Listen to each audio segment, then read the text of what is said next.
इसलिए वर्णन है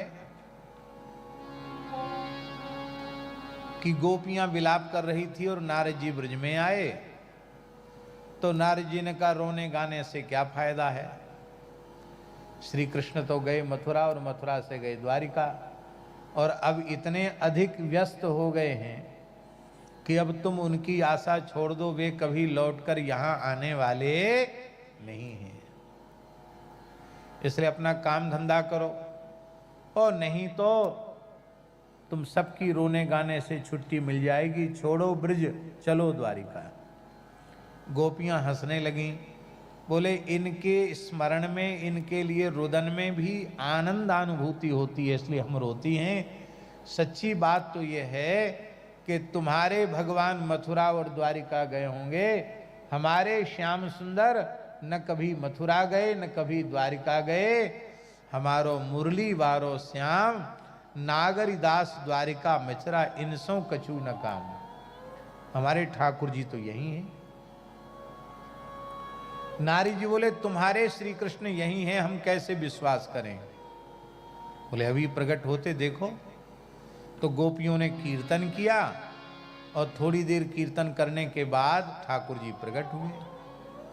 तो गोपियों ने ठाकुर जी से पूछा कि पहले तो तनिक याद करते ही आ जाते थे, प्रकट हो जाते थे, आज इतनी देर कीर्तन करने के बाद क्यों प्रकट हुए। तो ठाकुर जी बोले देरी को कारण श्री नारद जी हैं, क्योंकि इनके मन में विश्वास नहीं है कि मैं यहां हूं, ये अविश्वासी हैं, इसलिए मुझे आने में विलंब हुआ। ये बात नारद जी को अशोभनीय लगी कि हमारी श्रद्धा और हमारे विश्वास में कमी है। ये सबके बीच में भगवान ने बोल दिया, गोपियां ठहाका लगा के हंसने लग गई। नारद जी ने कहा ये क्या लीला है, कुछ समझ में नहीं आता, चलें अपने तो द्वारिका चलें, भगवान से शिकायत करेंगे कि देरी का कारण केवल नारद। तो नारद में ऐसी कौन सी कमी है जो देरी हो गई आपके आने में। ये पूछने के लिए द्वारिका गए, तो नटवर नागर लीलाधारी श्री कृष्ण ने अद्भुत लीला की। नारद जी को देखते ही कराहने लग गए कि हाय हाय, मेरे पेट में बड़ा भारी दर्द है, बहुत पीड़ा है, बहुत पीड़ा है, बहुत पीड़ा है। नारद जी व्याकुल हो गए, हल्ला मच गया पूरी द्वारिका में। अकस्मात श्री कृष्ण के उदर में पीड़ा उत्पन्न हो गई। बड़े बड़े वैद्य आ गए। ठाकुर जी बोले वैद्य की दवाई से इसकी चिकित्सा नहीं, वैद्य की औषधि से इसकी चिकित्सा संभव नहीं है, समाधान नहीं होगा। वो औषधि तो हमको मालूम है, पर मिल जाए तो है। नारद जी बोले महाराज बताओ क्या औषधि है। बोले किसी निष्काम प्रेमी की चरणरज, भक्त की चरणरज हमें मिल जाए, और हम थोड़ा सा उसको अपने सिर पे लगा लें, पेट पर लगा लें, थोड़ा मुख में डाल लें, तो हम ठीक हो जाएंगे। प्रेमियों की तो कमी नहीं है। नारद जी बोले ये तो बहुत सस्ती दवा है, कहीं भी मिल जाएगी, द्वारिका में निष्काम प्रेमियों की कमी है क्या। रानी पटरानियों से कहा तो उन्होंने कहा रे नारद जी क्या बात कर रहे हो, हम पतिव्रता नारी हैं, अपने पति को अपने पैर की धूल देंगी तो हमारा तो धर्म ही नष्ट हो जाएगा, हमारा सर्वनाश करने पर क्यों तुले हो। वसुदेव देवकी से कहा तुम दे दो, तुम तो पिता माता हो। बोले ये बात ठीक है, हम पिता माता हैं, लेकिन हमें यह बोध हो चुका है कि श्री कृष्ण परब्रह्म परमात्मा हैं। भला परब्रह्म परमात्मा जिनकी चरण रज को वेद की ऋचाएं खोज रही हैं, उनको हम कैसे दे सकते हैं। किसी ने नहीं दिया तो भगवान ने कहा नारद जी आप ही दे दो। नारद जी घिघियाने लग गए, हाथ जोड़ने लगे। अरे बोले महाराज मैं तो किस गिनती में हूँ, इतने बड़े बड़े भक्त नट गए हैं, नहीं देने को कह दिया उन्होंने, तो मैं तो बहुत सामान्य व्यक्ति हूँ, मैं कैसे दे सकता हूँ। प्रभु मैं आपका दासानुदास हूँ। और फिर कहा कि ये औषधि कहीं नहीं मिलने वाली, आपको चरणरज न शंकर जी देंगे, न ब्रह्मा जी देंगे, न लक्ष्मी जी देंगी, कोई नहीं दे सकता आपको चरणरज। भगवान ने कहा तुम्हें पता नहीं है, कोई क्यों नहीं देगा, तुम ब्रज में चले जाओ, जितना चाहो उतना ले आओ, ब्रज में चले जाओ। और श्री नारद जी ब्रज में आए। श्री देवर्षि नारद जी ब्रज में आए। गोपियों ने फिर से घेर लिया। कहो नारद जी, आप हमारे प्राण प्रीतम श्री कृष्ण की खबर लेके आए हैं, कैसे हैं वो द्वारिका में? इतना सुनते नारद जी थोड़े उदास से हुए और बोले, उनके तो पेट में बड़ी भारी पीड़ा है, पेट में बहुत दर्द है, उदर शूल हो गया है, छटपटा रहे हैं। यह सुनते ही गोपियां कटी हुई कदली की भांति पछाड़ खा करके गिर गई, बेहोश हो गई। उस समय नारद जी ने कमंडल से जल का सिंचन किया। होश में आई रुदन करती हुई गोपियां बोली, जब तक हमारे प्यारे ब्रज में थे तब तक उनको कभी शिरोवेदना भी नहीं हुई, बहुत प्रसन्न रहे। लगता है द्वारिका में उन पर ध्यान देने वाला कोई नहीं है, उनकी प्रेम से सेवा करने वाला कोई नहीं है। हाय हाय, उनके पेट में दर्द कैसे हुआ? क्या अब तक कोई चिकित्सा नहीं की गई? नारद जी बोले, बहुत उपाय किया गया पर दर्द शांत नहीं हुआ। उसका तो एक ही उपाय है, कोई प्रेमी अपनी चरण रज दे दे। इतना सुनते ही गोपियां बोली, हमारी चरण धूल ले जाओ, हमारी चरण रज ले जाओ, हमारी चरण रज ले जाओ, नारद जी हमारी ले जाओ, नारद जी हमारी ले जाओ। अरे भोरी भारी गोपियों, साक्षात परब्रह्म परमात्मा श्री कृष्ण को चरण रज दोगी, क्या गति होगी तुम्हारी? गोपियों ने कहा, नारद जी प्रवचन का समय नहीं है, जल्दी मेरी चरण धूल लेकर के जाओ, मेरे प्रियतम को दुख से रहित बनाओ, मेरे प्रियतम प्रसन्न हो जाएं और उनको चरणरस देने के अपराध के कारण हम करोड़ करोड़ कल्प तक नरक की आग में पसती रहें, हमें स्वीकार है। पर हमारे प्राण प्रियतम का मुख कमल आधे क्षण के लिए मुरझा जाए, मलिन हो जाए, ये हमें स्वीकार नहीं है। इसलिए नारद भक्ति सूत्र में नारद जी ने कहा, यथा ब्रज गोपिका नाम, प्रेम कैसा होना चाहिए? जैसे अव्रजांगनाओं का प्रेम। और वही रज लेकर नारद जी द्वारिका गए हैं। भगवान ने उस रज से स्नान किया है, रज का शरीर में लेप किया है और उसको भगवान ने मुख में ग्रहण किया है। जहां वह गोपियों की चरणरज छोड़ी गई, उसी तालाब का नाम है गोपी चंदन। गोपी चंदन का पुराणों में बड़ा भारी महात्म्य है। हम ये नहीं कह रहे हैं कि अमुक अमुक चीज से तिलक नहीं लगाना चाहिए, ये बिल्कुल मत आप लोग अर्थ लगा लेना।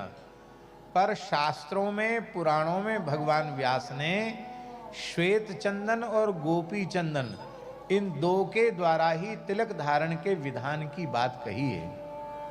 आजकल लोग अलग अलग तरीके से तिलक धारण करने लगे हैं। ठीक है, जिसके गुरुजी ने जिसको जैसा बता दिया हो, हमारा अपना कोई विरोध नहीं है। लेकिन पुराणों के अनुसार गोपी चंदन से ही तिलक धारण करना चाहिए। हमारे यहाँ टकसाल में 4 संप्रदाय का चंदन क्या है? तो गोपी चंदन। 4 संप्रदाय, 4 संप्रदाय माने वैष्णव मात्र का चंदन गोपी चंदन है। आप लोग सोचेंगे कि आप गोपी चंदन की बात कहते तो आप लगाते हैं। हाँ, हम भी गोपी चंदन लगाते हैं।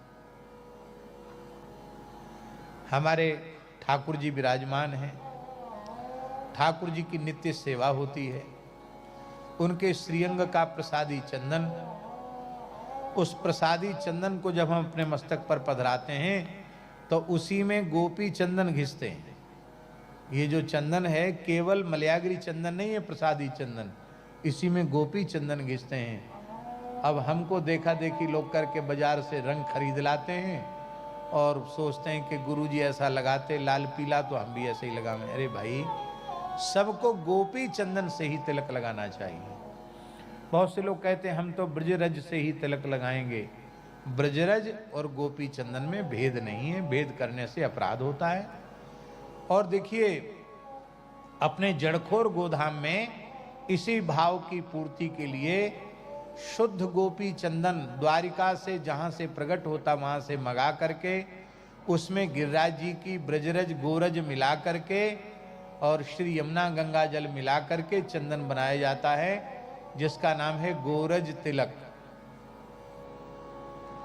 वो इसी भाव से कि किसी के मन में हो कि हम भाई एक मंगाना, दिखाना हमको कैसा यहाँ होगा, दिखाना, लेके आओ कोई।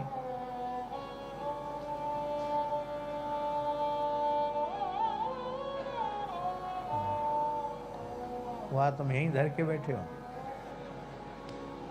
ये श्री सुरभि गोरज तिलक, इसमें 84 कोस ब्रज की रज है। कहां की रज है? गोपी चंदन तो प्रधान है ही, जो ब्रज 84 कोस की गो यात्रा की थी, उस समय हमारे बाबूजी थे श्री दमोह वाले बाबूजी गोविंद दास चौबे जी, उनको ये सेवा मिली थी। 5-5 मिनट के अंतराल से सब जगह से रज उन्होंने इकट्ठी की, प्रत्येक कुंड, प्रत्येक सरोवर, प्रत्येक गांव से वो रज वहां जड़खोर में विराजमान है और गोपी चंदन में वो रज मिला दी जाती है। तो 84 कोस ब्रज के सभी कुंड, सभी सरोवर और 84 कोस ब्रज की रज और गो माता के चरण रज से युक्त ये गोरज है। तो केमिकल वाला जो लाल पीला जो बाजार का चंदन आता था, कौन महाराजा चंदन और कौन कौन चंदन, उसको लोग लगाते हैं, महारानी चंदन और महाराजा चंदन। फिर कहते महाराज हमारे तो इन्फेक्शन हो गया। तुम उठपटांग लगाओगे तो इन्फेक्शन नहीं होगा। ये देखो शुद्ध गोपी चंदन भी है, इसमें ब्रजरज भी है। गोपी चंदनोपनिषद है। जिसने अपने जीवन में कोई साधन न किया हो, भूल कर भी कोई साधन जिससे न बना हो, पर मृत्यु के क्षण में गोपी चंदन से उसके मस्तक पर ऊर्ध्वपुंड्र विराजमान हो, तो वह विमान में बैठकर भगवत धाम जाएगा।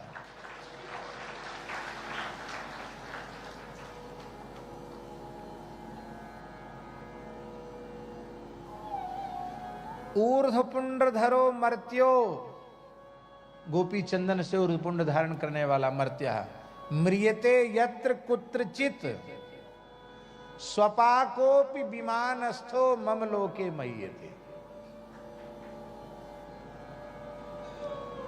चांडाल हो तो भी मेरे धाम को जाता है। ये तो भगवान ने जिस गोपियों की चरण रज में स्नान किया, भगवान के श्रीअंग से छालित वह गोपियों की चरण रज भगवान के श्रीअंग का स्पर्श होने से और दिव्याति दिव्य हो गई, वही गोपी चंदन है।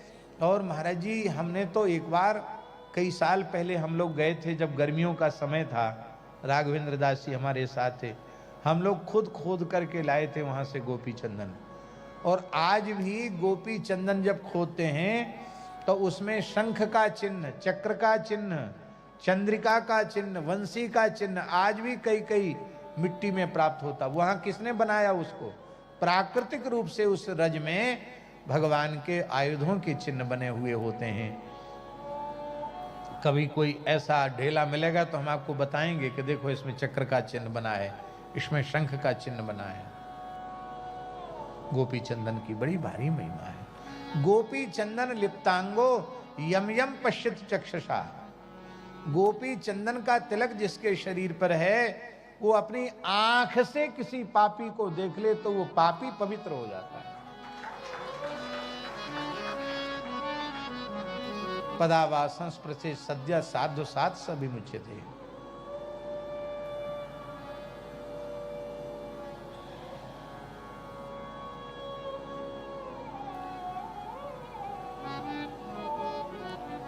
पंक्ति दूषक, उनकी पंक्ति में एक गोपी चंदन धारण किया हुआ व्यक्ति पहुंच जाए तो सारी पंक्ति पवित्र हो जाती, ऐसा लिखा है। और 1000 पंक्ति पावन बैठे हों, बहुत ध्यान से सुने, पंक्ति पावन एक विशिष्ट ब्राह्मण होते हैं, और उन पंक्ति पावनों के बीच में एक ब्राह्मण कोई नील लगा हुआ कपड़ा पहनकर चला जाए तो वे सब के सब ब्राह्मण चांद्रायण व्रत करने पर पवित्र होंगे, ऐसा शास्त्रों में लिखा हुआ है। पर गोपी चंदन की कैसी महिमा है कि कोई एक वैष्णव गोपी चंदन जिसके मस्तक पर है और वो चला जाए तो उसको उसके प्रवेश करने मात्र से सारी पंक्ति पवित्र हो जाती है। कितनी अद्भुत गोपी चंदन की महिमा है। तो भगवान ने गोपियों की चरण रज को श्रीअंग पर धारण किया, वही हम सब वैष्णव अपने मस्तक पर तिलक के रूप में गोपी चंदन को धारण करते हैं।